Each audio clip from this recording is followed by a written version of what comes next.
Bruce Fedes had a quiet way of walking into a room, not the kind of quiet that begged for attention, but the kind that slipped in like the scent of rain on concrete. Unexpected, grounding, oddly nostalgic. He was not famous. Not in the way a man becomes known by headlines or hashtags. He was something rarer, memorable. At 67, Bruce lived alone in a tall, narrow house on the corner of Larkspur and Belmont in a town most people pass through on their way to somewhere else. He wore cardigans even in spring, not for the chill, but because his late wife, Marion, used to say they made him look distinguished. It was hard to let go of the small things that made him feel remembered. Bruce had a routine. Every morning, he walked 2 blocks down to Clover's Cafe, where the waitress, Jeannie, always poured his coffee before he sat. They didn't speak much. Sometimes, a glance was enough, a gentle agreement between 2 people who understood the weight of quiet company. But the morning everything changed, Bruce noticed a new woman sitting alone in the far corner booth, the one Marion used to favor. She was in her early 60s, maybe. Hair silver, not gray. Sharp eyes. Not the kind that demanded attention, but the kind that noticed things others missed. She was reading a paperback with one hand and stirring her tea with the other, her wedding band catching the light like it still meant something. Bruce never stared. But something about her posture, not stiff, not soft, but suspended, like a breath held too long, drew him in. He felt the strangest sensation, as if he'd seen her before. Not in this town. Not even in this life. But somewhere just past memory. 3 days passed before they spoke. It was she who approached him. Said her name was Evelyn. Said she'd noticed his kindness to the old man with Parkinson's who came in Tuesdays, how Bruce helped him with his coat, always pretending it was no big deal. She said she liked that. Said not many men knew how to be gentle without making it seem like charity. Bruce didn't know what to say. So he said the truth. I was married once. Lost her 6 years ago. I still talk to her sometimes, just to keep her close. Evelyn smiled. I was married, too. Twice, actually. Lost the first to cancer. The second, well, I lost myself before I ever lost him. That's how it started. Not with sparks, but with embers. Steady warmth. They began meeting at the cafe, then taking walks around the lake, then spending long evenings talking on her porch with the radio playing old Motown slow. Evelyn was a painter.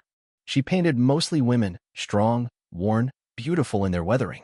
She asked Bruce to sit for her once. He agreed. Said he'd never been amused before. But here's where it turns. Here's the moment the story slips its shoes off and steps barefoot into something deeper. One evening, Evelyn brought out a small, locked wooden box. The kind that looked like it might contain something sacred or shameful. She didn't open it. Just placed it between them on the table like a sleeping animal. I need to tell you something, she said, and her voice had that same quiet weight Bruce once heard in a chaplain's tone at Marion's hospital bedside. Before he could answer, she added, It's not about me. Not entirely. It's about someone you used to know. A woman named Ruth Whitman. Bruce's breath caught. Not because the name was unfamiliar, but because it was burned into his bones. Ruth had been his first love, decades before Marion. A girl from New Jersey with eyes like a dare and a laugh that made you believe in second chances. She vanished the summer after their high school graduation. No goodbye. No note. Just gone. She was my sister, Evelyn said, and in her face, Bruce suddenly saw it, that same defiance, that same softness behind the steel. And she didn't disappear. She tapped the box once. She was taken. Bruce stared at the box as if it might open on its own, as if the truth inside it had waited years just for this moment. I don't understand, he said, his voice rougher than he expected. Evelyn didn't look away. She wrote about you in her journal. Said you were the only one who ever really saw her. Said she loved you more than she knew how to explain at 17. Bruce blinked hard, the cafe lights from memory flickering in the back of his mind. Ruth. Red hair like wildfire. Laughed with her whole body. And one night, a kiss at the boardwalk, she'd whispered, I'll tell you everything after graduation. But she never did. Evelyn's hand trembled slightly as she slid the key across the table. I wasn't supposed to have this. It came to me in the mail 5 years ago after our mother passed. No note. Just this box and a postmark from Oregon. Bruce took the key but didn't move. What's inside? Evelyn leaned back, eyes distant. Her truth. I've only read parts. It's not all good, Bruce. But you're in it. The wind picked up outside. Somewhere down the street, a wind chime stirred, soft, uncertain notes. He looked at Evelyn. Why now? Because I think you deserve to know what was taken from you, she said, her voice low, steady. And because I can't carry it alone anymore. That night, Bruce didn't sleep. He sat by his fireplace, the box on the coffee table like an unopened wound.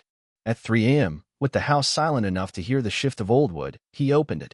Inside, a worn leather journal wrapped in a yellow ribbon, a faded photograph of Ruth standing beside a man Bruce didn't recognize, and a small cassette tape labeled July 9th, 1980, Tell Bruce. His hands shook as he unfolded the journal. The first page read, in Ruth's looping cursive, "If you're reading this, I'm probably gone. But someone needs to know. Especially you, Bruce." The entries began in the summer of '69, stories of a girl in love, plans to leave town, letters she never sent. But by fall, her tone changed. Fear crept in. She spoke of a man, older, wealthy, persuasive. He offered her art school connections, travel, freedom. Instead, he isolated her, moved her across the country, controlled every part of her life. She tried to escape twice. Failed both times. He said if I contacted anyone from my past, they'd pay the price. He mentioned your name once. I knew then I had to disappear to keep you safe. Bruce felt his throat close. Decades of wondering, of burying her memory under time and grief, and now here she was, alive in ink. He played the tape next. Her voice came through, scratchy but clear. She sounded older, tired, but steady. Bruce, I never stopped loving you. Not for a day. I made a life here. Quiet, hidden. I had a son. He looks like you when he smiles. His name is Jonah. I told him everything. If he finds you one day, be kind. I raised him to be good, even when the world wasn't. Bruce dropped his face into his hands. A son. A whole life just out of reach. Morning came gray and cold. He called Evelyn. I need to find him, he said. I thought you might, she replied. 2 weeks later, they stood outside a hardware store in Ashland, Oregon. A man in his late 30s loaded soil into her trunk. Broad shoulders. Kind eyes. Something in the way he moved reminded Bruce of his own father. That's him, Evelyn whispered. Jonah turned, wiping dirt from his hands. His eyes landed on Bruce, and for a moment, time stilled. There was no recognition, no dramatic music, no sudden embrace. Just a pause. A breath between two strangers carrying the same blood. Bruce stepped forward. Your mother was Ruth, he said gently. Jonah stared, then nodded slowly. She said you might come someday, he replied. They sat on a bench behind the store, away from customers and the buzz of forklifts. Jonah handed Bruce a bottle of water like it was the only thing he could offer that made sense. Bruce turned it slowly in his hands. I didn't know she had a son. Jonah nodded. She didn't talk much about the past, but when she did, it was always about you. Said you were her lighthouse. The thing she looked for when the world went dark. Bruce felt a quiet ache rise in his chest, not painful exactly, just heavy. Like something long dormant had finally stirred. She loved you, Jonah said, his voice steady but soft. Even after everything. They sat in silence for a long moment. I didn't know she was alive all those years, Bruce finally said. I married. Had a life. But I think a part of me always waited. Jonah smiled faintly. She waited too. She just didn't know how to go back. They talked for hours about Ruth, about Evelyn, about the missing years and the one still ahead. Jonah showed Bruce photos, Ruth painting in a garden, Ruth holding a baby with wild black curls, Ruth in a silly Halloween costume dressed as a sunflower. She'd smiled in every one. She had peace, in the end, Jonah said. Said she finally stopped running. Bruce closed his eyes briefly. I wish I could have said goodbye. She said you already did, Jonah replied. That night on the boardwalk. A week later, Bruce returned home. He brought the journal with him, placed it on his nightstand. Not to read again, but just to have her close. Evelyn visited often. They sat on his porch, played old records, laughed the way people do when they've known loss and still choose joy. She painted him again, this time with a quiet smile he didn't know he had. One evening, Bruce walked to the cafe and noticed something new, a mural along the sidewall. A woman with red hair in a field of sunflowers, eyes fierce and full of light. Below it, in looping script. Some loves don't end. They just wait to be remembered. And Bruce, for the first time in many years, didn't feel like a man waiting for something lost. He felt like a man finally found. Summer faded into a soft September. The kind where the leaves hesitate before turning, and the mornings ask for a sweater just until the sun climbs high enough. Bruce had started writing again, nothing grand, just small thoughts, memories, little fragments of the past he didn't want to lose. Evelyn said they read like poetry, though he'd never admit to writing any. Sometimes, he'd write about Ruth. Not just the pain of losing her, but the small, vivid things. The smell of her citrus shampoo, the way she used to scribble song lyrics on diner napkins, the chipped blue nail polish she wore the day they said goodbye. And sometimes, he wrote about Jonah. They spoke often now. Long calls that started awkward but grew roots. Jonah had a daughter, Emily, 8 years old, obsessed with constellations and old jazz records. She called Bruce Mr. B at first, then just Grandpa after a few weeks. The first time they met in person, she handed him a drawing. Stick figures, one with glasses and a cane, one with a ponytail and a giant star above them. "That's us," she said proudly. "And that's the star my mom became." Bruce's throat tightened. He bent down and kissed the top of her head. "It's beautiful, sweetheart." She grinned. "Grandpa Bruce, can you teach me how to dance like people did in the olden days?" He laughed. "Only if you teach me what a meme is." That night, Bruce sat on his porch alone after they left. The stars scattered across the sky like someone had shaken the box too hard. He closed his eyes and thought about Marion, about Ruth, about the strange, beautiful, broken paths that brought him here, to this exact moment, full of things he never expected to find again. Evelyn came out with 2 mugs of tea and a blanket for his knees. "You okay?" she asked. "I think I am," he said. For the first time in a long while. They sat together in the quiet. No need to fill the silence. No need to name every feeling. Sometimes, the world doesn't give you back what you lost. Sometimes, it gives you something else. A second song. A new branch on an old tree. Bruce never stopped missing Ruth. But now, when he thought of her, it wasn't with pain. It was with a kind of full-hearted gratitude. For the love that shaped him. For the son she left behind. For the chance to still build something meaningful, even after all that time. In the end, life hadn't passed him by. It had just taken the long way home. Autumn settled into Belmont like an old friend returning with soup and stories. The trees were gold like memory, and the air smelled of chimney smoke and faraway things. Bruce found himself waking up earlier these days, not out of restlessness, but peace. The kind of peace that makes you want to witness the quiet beginning of things, the light shifting through blinds, the sound of a kettle starting to whisper. He'd started volunteering at the local library on Tuesdays. Mostly he sorted books, helped old regulars find large print titles, and occasionally read to children during story hour.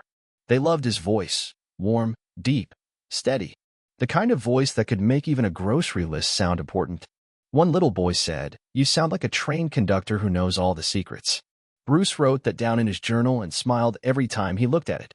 Evelyn joined him sometimes, though she mostly brought her sketch pad and sat near the front window, capturing people in charcoal, the curve of a shoulder, the tired angle of a cashier's stance, the hope tucked into a teenager's smirk. They were never just faces. She had a gift for seeing the soul in someone's posture. They'd never called what they had love. Not out loud. Not because it wasn't, but because at their age, love didn't need naming. It just needed showing up. And Bruce showed up. Every day. With coffee, with a blanket, with a look that said, "I'm still here if you are." One Saturday, Jonah drove in from Oregon with Emily.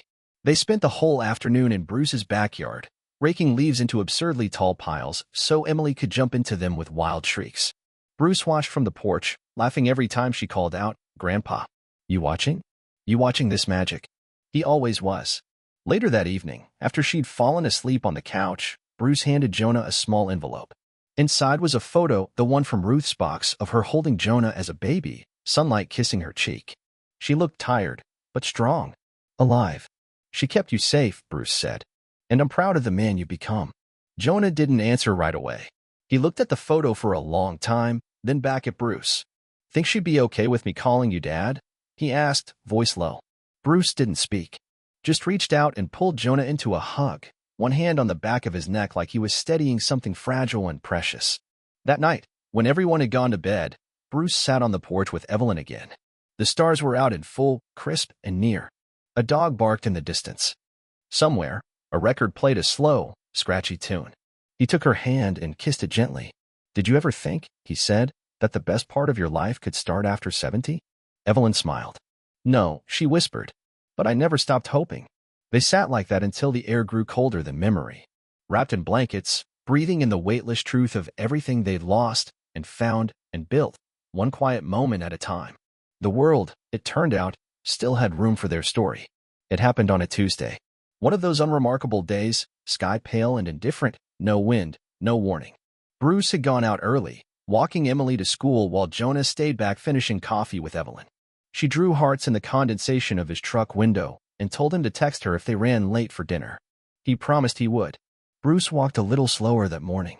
Emily chattered about a science fair project, something about paper airplanes and lunar velocity, and he listened the way grandfathers do, like every word was a secret worth treasuring.